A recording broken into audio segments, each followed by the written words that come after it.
केवल गाइड पर डिपेंड रहना रिसर्च स्कॉलर्स की सबसे आम और सबसे साइलेंटली डैमेजिंग मिस्टेक होती है।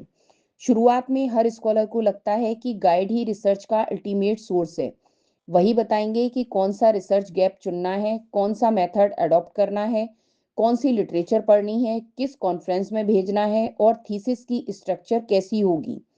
इसी भरोसे में स्कॉलर अपनी पूरी एकेडमिक गति गाइड के इंस्ट्रक्शंस पर टिका देता है।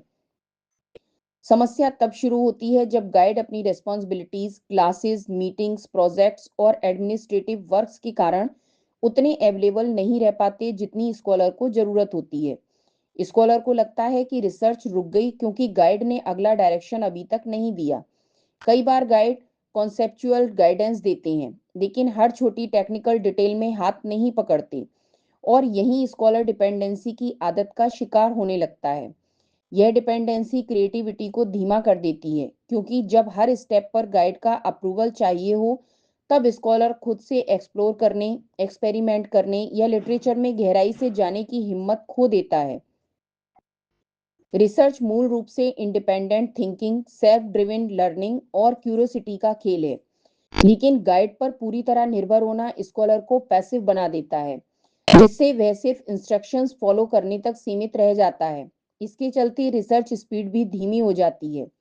कई हफ्ते सिर्फ इस इंतजार में निकल जाते हैं कि गाइड की अगली मीटिंग कब होगी। स्कॉलर अपनी रिसर्च के मालिक के बजाय एक फॉलोअर बन जाता है। कई स्कॉलर्स को लगता है कि बिना गाइड के इनपुट के कुछ भी गलत हो जाएगा, इसलिए वे खुद से पढ़ने, आइडिया जनरेट करने, हाइपोथेसिस बनाने या रिजल्ट्स एनालाइज करने की कोशिश भी नहीं करते। इससे एक और बड़ी प्रॉब्लम खड़ी होती है। जब गाइड कहता है आप बताइए आपका नेक्स्ट प्लान क्या है, तब स्कॉलर के पास कोई सेल्फ मेड रोड मैप नहीं होता और वह उसी चक्र में फंसा रहता है कि गाइड बताएंगे तो आगे बढ़ेगा। लॉन्ग टर्म में यही डिपेंडेंसी पीएचडी जर्नी को लंबा, स्ट्रेसफुल और डायरेक्शनलेस बना देती है। असल रिसर्च वही स्कॉलर करते हैं जो गाइड को एक मेंटोर मानते हैं, मालिक नहीं, जो फीडबैक लेते हैं लेकिन रास्ते खुद बनाते हैं, जो लिटरेचर, एक्सपेरिमेंट्स और डिस्कशंस के माध्यम से अपनी इंडिपेंडेंट एकेडमिक पर्सनैलिटी बनाते हैं। गाइड इंपॉर्टेंट है, लेकिन रिसर्च का असली ड्राइवर स्कॉलर ही होता है।